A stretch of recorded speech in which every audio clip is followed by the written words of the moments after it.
Welcome back to the Wise Wealth podcast, everybody. Got a really interesting guest on the show. Usually, I interview guests that are like older than me and have been in the industry for decades. This is a different story. It's going to be really interesting for me to find out a lot more information about Amy Knight. So I'm going to let Amy introduce herself. Thank you so much for joining me on the podcast. If you can, give us an introduction to yourself and a bit about your background. Yeah, so hi, I'm Amy. Thanks for having me. I am one of the founders of Must Have Ideas, and Must Have Ideas is an e-commerce business. We're selling cleaning products, homewares, storage, garden products, currently just in the UK. And we kind of pride ourselves on bringing innovative problem-solving products, usually via your Facebook, Instagram, or TikTok feeds. So we are very much a digital marketing business, with the majority of our marketing focused on those paid ads and creating those highly demonstrable videos that really kind of show off our problem solvers. And you're doing that, so that's interesting. Obviously, we spoke previously, 27. How on earth do you feel that I get this question all the time because I'm 33. Do you feel that you got lucky, or do you feel that you've done something extremely right and worked your butt off to get sort of where you are today? I think we've worked incredibly hard to get to where we are, and I think there's also an element of in any business being willing to kind of take the risk, which I think a lot of people aren't necessarily prepared to do, which is fine. But you know, we all quit our jobs and kind of threw ourselves into this and just kind of had to make it work because we didn't have any other option really. But you know, I equally have good upbringing, came from a reasonably fortunate background as well. So I suppose there's always a little bit of luck thrown in there too. But I'd like to work hard. I hate that question because I hate it when people will say you're so lucky to be in the position that you're in, and I sit there and think, no, that was the last 10 years of working my butt off to get here. But thank you. Let's move on. That's sort of how that conversation goes. So, what was your background before you started this? So I had two police officer parents that were very senior in the police and kind of rose to kind of the third rank from the top within the county. So ended up doing a law degree because I suppose I'd been kind of raised around that. Didn't really know what I wanted to end up doing, but knew that I should probably go to uni and didn't really know what to study. So ended up doing law. Hated every second of being at uni. Not so much, I found law interesting, but didn't have a lot of interest in being at uni and just kind of wanted to be out in the world of work. So I was doing a full-time law degree at the same time as working a full-time job. Wow. Started off as a warehouse manager and ended up as head of operations by the time I graduated. So my attendance was fairly poor at uni, but managed to scrape a degree anyway. And then met the two people that are now my business partners, and the business that we were working in was kind of an eco-friendly cleaning products business selling to home shopping TV channels around the world. And whilst we were there, we'd kind of started to test what were then Facebook ads and saw some really good potential. So when we left that business to start MHI, we felt that kind of digital advertising was the future, and that's what we should be focusing on. And given our experience with home shopping TV, essentially what we were experienced in was video commerce and selling products via video. Okay, it was on TV in kind of 15-minute presentations rather than on social media in 30 seconds or a minute or whatever. But that's kind of what we did. So felt that kind of meant that we were well equipped for that kind of social media advertising. So yeah, we all quit our jobs and I got on YouTube and taught myself how to run ads on Meta and kind of went from there, and we've just kind of grown hugely since then, far faster than any of us anticipated that it would grow. But here we are. How big's the company now? So we are on a run rate of kind of about 60 million in revenue, and we've got 135 people in the team now. We a couple of years ago moved into a 40,000 square foot kind of custom built facility. So yeah, a lot bigger than we thought it would be. And how do you feel about that being 27 and having those sort of pressures? I think it's exciting. It's kind of, it's You don't look stressed. every day is different. I mean, there are absolutely stressful times, and you sometimes sit back and go, "Oh my God, I'm responsible for 135 people's livelihoods and their salary every month." But it's fun at the same time. It's a challenge. Every day's different, and absolutely love being my own boss and being able to decide what I do and when I do it. And we have crazy ideas at 10 o'clock at night and can come in at 9 a.m. the next morning and go, right, let's make this happen and let's do it today. So Have it's you have you integrated your family or friends into your organization? not so much. One of my business partners is my husband, so I suppose there is that. But aside from that, um, it's just a recipe for disaster, really, isn't it? Yeah, Um, yeah. I was wondering that. That's interesting though, that business partner's your husband, and so you see him at work all day and then at home as well. yeah. Do you have a switch off, do you, between work and family time? We aren't great at it. We're quite good at switching off when we're with the kids and just that being kind of family time. But we can start talking about work and stuff in the evenings. Um, but I don't think we're too bad. I get a lot of people ask me about, what's it like working with your husband? But we've always worked together and we work well together. And like some people can't imagine working with, their husband or their wife, I couldn't imagine not. That's It interesting. it would just be strange because we have always worked together. So you mentioned at the start of the call that we're in the UK at the moment. That's the only place. Are you looking now to look outside of the UK to expand? Yeah, it's definitely kind of in our sights as kind of the next level of growth. We are obviously constrained just being in the UK. We did a pilot in the US a couple of years ago, which showed kind of really good promise, and we're kind of really keen to go back and kind of do that properly and set ourselves up properly. It unfortunately, whilst the pilot did do well, it was kind of the wrong time because it was as COVID was kind of starting and lockdowns were starting and stuff, and it kind of felt like we should just be focusing on the UK and what's going on in the UK at that time. But yeah, we want to kind of do that properly and set up warehousing properly and customer services and everything out there. So obviously initially you said that you predominantly focused on like TV ads and then you went down YouTube ads. Where would you say that your main focus is at the moment for gaining your reach? And 60 million is no small number to be able to achieve. Are you doing that through influencer marketing? Are you doing that through YouTube, TikTok, Facebook? Where are you seeing the growth, the demand for conversions in your products? Yeah, so the TV ads were in the previous business that we worked in. Okay. It was never kind of within Must Have Ideas. And then MHI has always been kind of majority meta ads. It's kind of how we started. It's where the majority of the growth has come from.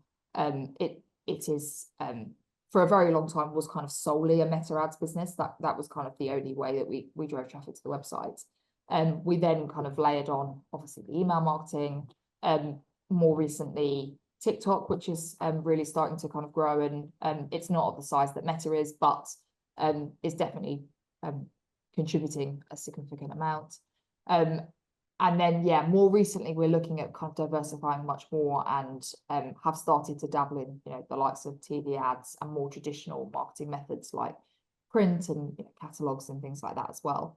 But it is very much a and Google as well, sorry, but it's very much a meta ads business and TikTok. Yeah, I find that so interesting because maybe I should take a leaf out of your book of focusing on advertisement. I just don't think I've got it nailed with the advertisement, but I suppose, when you're going from a product business, what's your sort of average demographic of the person that's buying it? Is it because I would say there's a very big demographic change between sort of Facebook and TikTok, and how have you sort of factored that in? Because I would say Facebook is your sort of like 40 plus, I would say, sort of like area, whereas TikTok is definitely 25 and under sort of approach.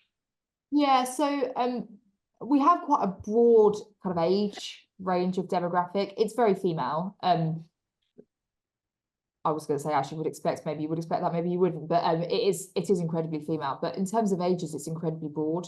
We've got much older customers that are much more likely to find us on Facebook, much more likely to phone up and order over the phone, and are just that older demographic. But equally, there is that kind of, even prior to TikTok, there was that slightly younger, house proud, follows Mrs. Hinch and kind of loves everything that she does, and has found us on Instagram, and is that kind of younger demographic. And I think TikTok has brought that slightly younger. I think there are more, I want to say older, they're not that old, but older people on TikTok. They aren't all 18-year-olds doing dances. There is still that, that clean talk kind of community is huge. So tapping into that has been massive. But yeah, I think TikTok has allowed us to reach a kind of slightly younger demographic and just reach more people, really. I suppose everybody needs, we aren't particularly niche. Everybody needs cleaning products and storage products. And Yeah. And would you say that from TikTok, are you predominantly doing paid ads on there, or are you paying influencers to promote your product? We're predominantly doing paid ads, but we are working with affiliates as well. We're still kind of growing that side of it. But yeah, we are doing affiliate marketing too. So what does the sort of journey look like then over the next sort of 2-3 years for you? I mean, it's pretty impressive, I would say, what you've achieved already at 27. Do you feel like no one can really relate to you out there? As in, when you're talking, I'm assuming the size and scale you're at, you've got a board and that in place. Yeah. Well, yeah, there's 4 of us. Yeah. Okay, fine. And are the other 2 sort of like advisors, or? No, there's the 3. They're all kind of people within the business. So it's the 3 founders and a finance director. So you guys steering the direction, like as in, over the next sort of 3 to 5 years, where are you pulling those sort of ideas and plans from? The traditional way would usually be like in a board, you've got sort of some like grey hairs that have been there, done it, got the t-shirt, and they would say, look, you're now at this stage, you should be focusing on that, being 27. Where are you pulling on that? Where are you pulling on that sort of guidance or information, or how are you making those decisions yourself? Is it sort of like testing the waters and moving slowly in those ways, or is it, someone else? Yeah, I think we're open to kind of we're open to testing kind of anything really, which I think helps. So we come up with an idea or see something that we want to try, and we're usually pretty willing to kind of give it a go and see what happens. I am the youngest person on our board, so I suppose there is slightly more experience in the others, Yeah. but no kind of real grey hairs. Yeah, I think we like to think of ourselves as being that kind of young, dynamic business that is willing to kind of give stuff a go and just go with it, rather than being stuck in doing things the old way and whatever. We want to be ahead of the curve rather than just following a path. Yeah.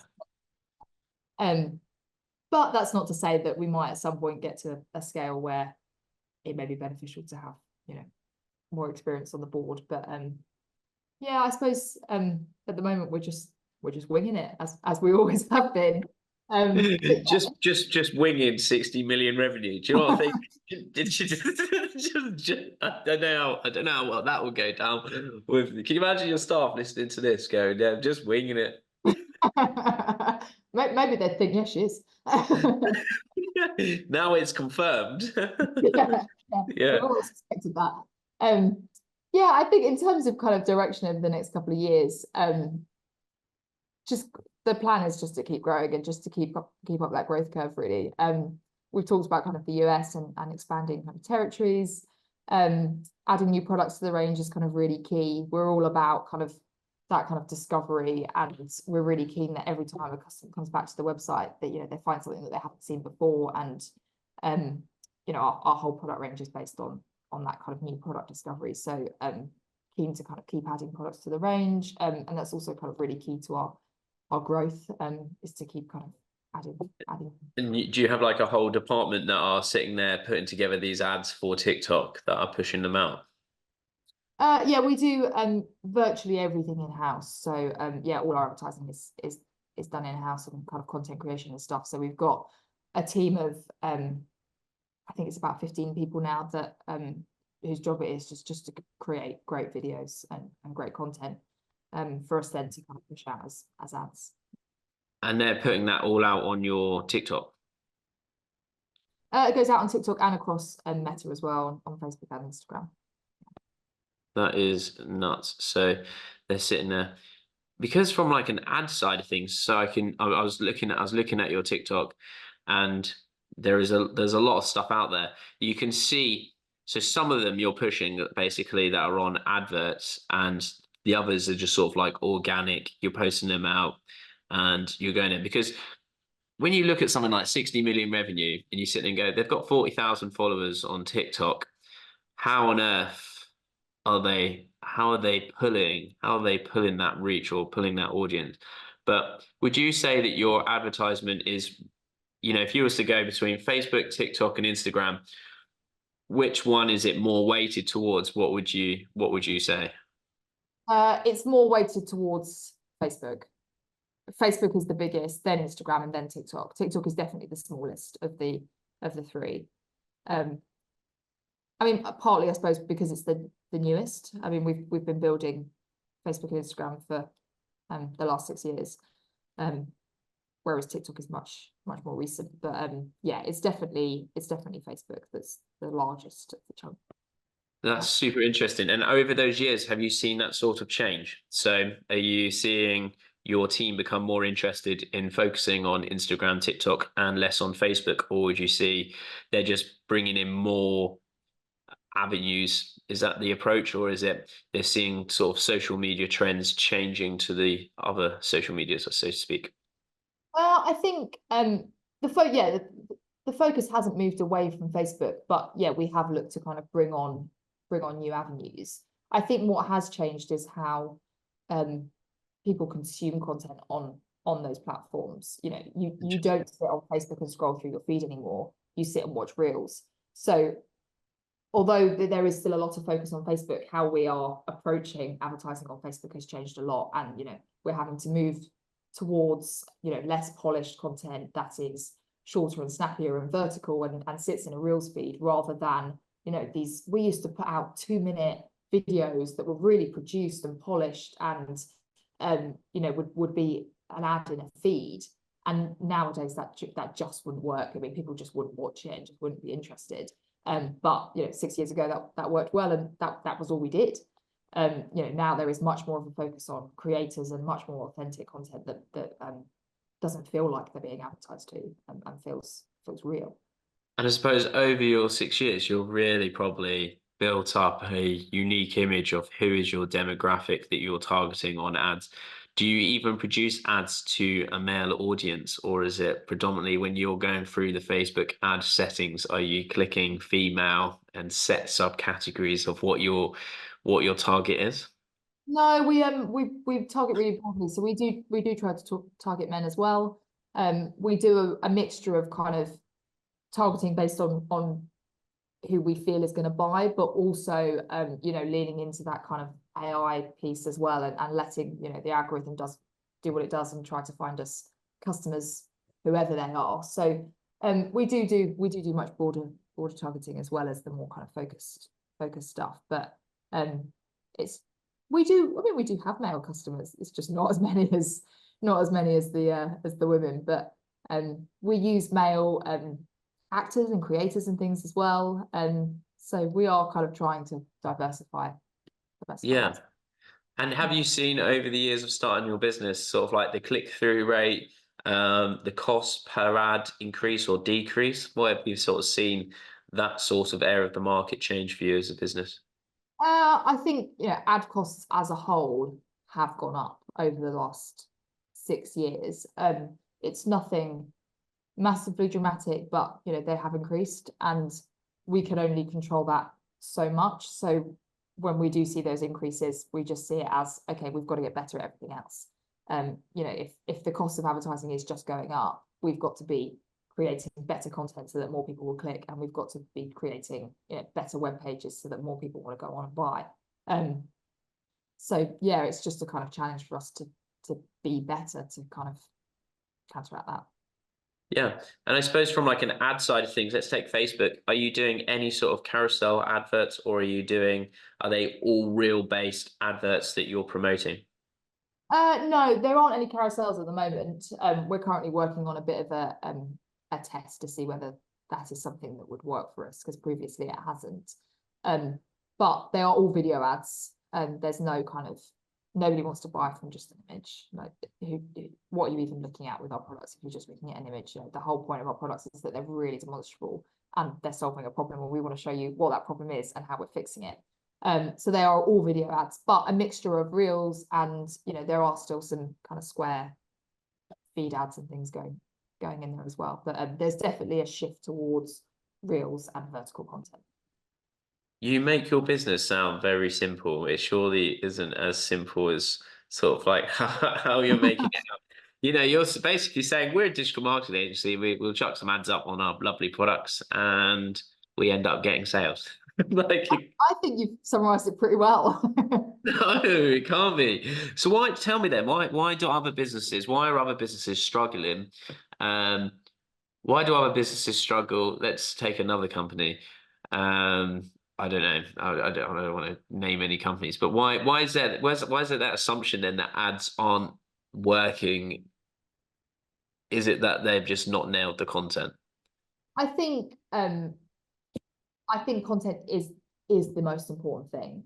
I think it's really easy.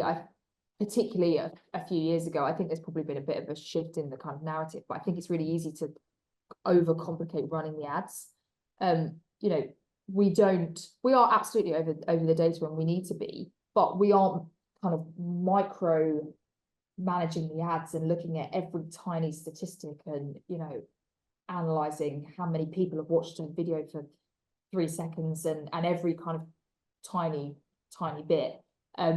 We take a much more kind of broader, overarching, you know, looking at the acquisition costs and the ROAS of ads, and not going into kind of each little bit of targeting. And there's so many tools out there, and it's really tempting to think I've got to use every single one of them, and actually just taking a much simpler approach to actually managing the ads and running the ads, and just letting the algorithm do its thing, and then just going, okay, I'll switch off what's not working and I'll continue with what's working. It's just much more straightforward. I think the content's the most important thing. You've got to nail the content, and you've just got to keep testing. It's just keep putting stuff out there and keep seeing what's working. And if it's working, increase the budget. And if it's not working, cut it and move on. And learn from what's working and keep optimizing. But I think What does a 60 million revenue business spend on ad spend? It's like, what are you spending? That is is your cost per acquisition expensive? Is it low? Is it, you know, how are you factoring that in? I mean, I suppose it's all kind of relative, but we spend, we're actually a little bit kind of slower at the moment because there's some out of stocks and stuff, but we're spending about £50,000 a day on Meta and TikTok. In terms of acquisition costs, I mean, it's, you know, it's different for kind of each business as to what they're looking for. We look to make a 30% margin, and we look to be profitable in every single order. So unlike some e-commerce businesses where, you know, it's a lifetime value play and, you know, happy to lose money on that initial order, in, you know, the plan is that, you know, that customer keeps coming back. We're not happy with that, and we want that first order to be profitable. And if that first order is profitable, then kind of everything after that is bonus and is super profitable. So yeah, there's a real kind of focus on making sure that absolutely every order that we take to our website is profitable. That's super interesting. So you're working like on an order by order basis, not we've now acquired that customer, whether they're going to respend with us. Yeah, I mean, we absolutely are looking to make sure that we are remarketing to them and we're kind of bringing them back as much as possible. And we have, you know, a great email marketing strategy to kind of cover that. But the strategy has always been that initial order is profitable, and we don't kind of want to move away from that. It's always worked from it for us, and yeah, it's important that even as we're kind of acquiring people, they are profitable customers. So have you had any orders not be profitable? I mean, yeah, I kind of say that, but we are, we aren't actually looking at every single individual order. We're looking at it as kind of an overall thing and doing the maths and going, what's each order profitable? I mean, yes, we've had unprofitable periods of time. Overall, the business has always been, touch wood, very profitable, and we've been profitable from day one. But yeah, that has, of course, been more challenging periods of time, particularly we got stung quite a lot during the global shipping crisis during COVID, which made things much more challenging because obviously a lot of that profit was being eaten by the huge container costs. Yeah. I would have thought that your business sort of would have surged with home products and stuff like that, with people being under lockdown. I would have thought you would have seen a big uplift. We did initially, when the first lockdown was announced, we couldn't keep stuff in stock, like everything sold. But yeah, when we started paying $22,000 for a container instead of 2,000, it then became much more challenging to bring that. I mean, firstly, getting the containers and getting the stock to the UK was incredibly challenging. They were all limited, and we just couldn't get the space on the vessel to even ship stuff. And what we could ship, we were paying such a huge freight surcharge that it then became really difficult to then sell that stock profitably. That is interesting. And have you seen any freight issues with the Israel-Gaza? Because I remember them talking about the Red Sea and there was a lot of freight stuff. Have you seen that affect your costings or anything in that area? Yeah, so the containers have absolutely gone up in cost by 4 times, I believe, and are continuing to rise. So it's something we're kind of keeping an eye on. But at the moment, they're still way below the kind of peak of COVID levels. And we are starting to see some kind of supply issues with actually getting the physical containers to put the stock in, because the routes are taking so much longer. They used to take 6 weeks and now they're taking over 8 weeks usually. There is definitely kind of container supply issues, and the shipping lines prioritizing the larger containers and not so much the smaller ones. So it's quite difficult to get your hands on a smaller container.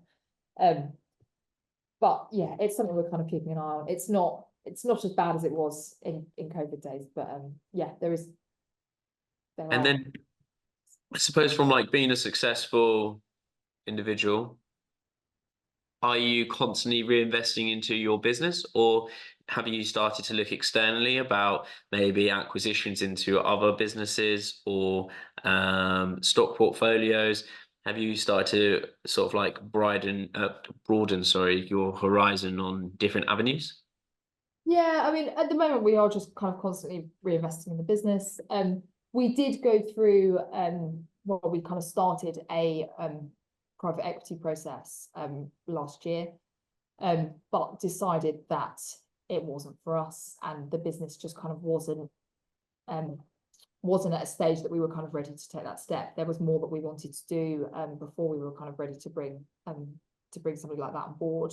But it is something that we would look to do again. And in terms of kind of acquisitions, I think it's something that we would all really love to do. It's just finding the right business. We haven't kind of really been out there looking for businesses, but are very open to if the kind of right business came along that we felt we could bring into kind of MHI, it would make sense, and we would be very open to doing that. That's super interesting. Yeah, I just wondered because it's like if you're growing at such a pace, I'm surprised you haven't looked more at like investing, even on basic things, like I don't know, UK gilts 5.2%, things like that. Being able to sort of lock in cash for good margins and not affect the business? It's interesting to see whether or not that's ever sort of crossed your mind, or if it's something you guys have thought about. Yeah, I suppose it's probably just something that we've never we've just never thought to. There's always, as there's always a million and one things going on, and trying to find the time to think about other things can be challenging sometimes. So, it's just, probably not It's something. super exciting. I always like try to leave the listeners with like a lesson. I think that this is really awesome because I think having not only 27-year-old, but also mother of two, and being in the position that you've been in, and with you being female, I think that it's actually such I say, it sounds really bad me saying it, but it should be motivational to a lot of women to show that this is achievable and that you shouldn't necessarily be, held back for that. I'm trying to think of the most politically correct way to word it. I think there's a lot of sort of stigma around that, isn't there? That women CEOs, successful women, children coming, and not having enough time to be able to run your own business. How do you juggle that act? And what sort of advice could you give to female listeners that are potentially wanting to start their own business and sort of follow in your footsteps? Because obviously it's very motivational from what you're doing from such a young age. Yeah, I mean, it's a hard one because juggling it is hard. I mean, having kids is hard, Mm. for anybody, and it's a lot, being needed all of the time. But I think you've just got to be able to. I think when you're spending time with your kids, being able to try and just switch off from it so that you feel like you're fully in that moment, so that you don't feel guilty when you're then having to work and not spend time with them. I think it's just finding that balance of, how much time do you spend on the business and how much time do you spend with the kids. And I think we've found a pretty nice balance. I spend 2 days a week at home with the girls, and I'm physically in the office 3 days a week, and then kind of try to pick up everything else in the evenings and things when they're sleeping. But yeah, I think, having two girls as well kind of motivates me as well. I want them to see me going to work and doing something so that they feel like they can go and do that as well. And I'm very fortunate that they go to a really great nursery and they spend time with their grandparents as well, and they absolutely love all of that. And both of them have really kind of thrived from being in that kind of nursery environment and interacting with other kids as well. It was something that with my first I felt very guilty about, and how can I possibly go back to work? I should be at home looking after her. And actually she loves every second of it and has made amazing friendships and amazing relationships with the adults there as well, that she adores and would ditch me in a heartbeat to go and play with one of them, which helps. So yeah, that is the hardest bit, I think, of running this entire business. The hardest bit is trying to juggle having kids at the same time. Yeah. Like I think hats off to you. I think, congratulations. I think it's very, very inspiring. If you was to sort of give a tip or something to one of those females that are wanting to follow in your footsteps, what sort of tips would you give them to get on the pathway to starting their own business? That's a tough one. What would it be? It can't be a cheat either, like email HR and come and get a job. I think it would be like just go for it and don't doubt yourself. I think the minute you start doubting yourself, you kind of believe that and then can't do it. Like, you've got to go into each bit going, I'm just going to do it. I've just got to get on with it. I'm going to do it. And forget that you're female and approach it as anybody else would. Don't walk into a room thinking I'm the female in the room. You've got to, Did you have to battle any of that sort of stigma when you started? Yeah, I think there absolutely have been occasions where I walked into a room and somebody would prefer to speak to my husband over me. But yeah, I think it's probably a mix of me being female and also my age. But it is what it is. And they're going to have to listen to me anyway, whether they want to or not. So, yeah, there has been some of it in kind of certain occasions. I think particularly within kind of certain areas of the business. I mean, it doesn't happen within the business, but certain areas of the business potentially where it kind of makes sense to somebody external that it would be a man that would run kind of that area of the business. And Yeah. And I suppose one question for me is, was this your first idea, first business that you brought to market and it was a ground success? Or was there businesses prior to this where it fell and you had hurdles and it wasn't successful and you diverted off that? no, this is my first business that I've ever run. But that doesn't mean there hasn't been hurdles that we've had to we've just somehow managed to crawl over them. How much capital did you start your business with? We put in £1,000 each, so we had £3,000 to start with. Wow. So there you go, everybody. That's literally £1,000 to 60 million revenue. And in how many years?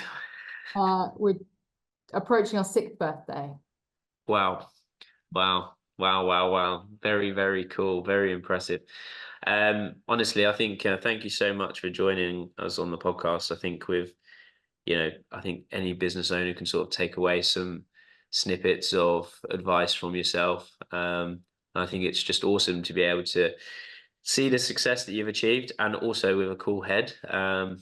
Usually I'd say, 27 and having that weight of, 130 odd families on your shoulders is, should be stressful, but hopefully, it's amazing that you've been able to navigate through everything and specifically going through COVID as well. I suppose that was then, well, what was that, going into your 3rd year? So,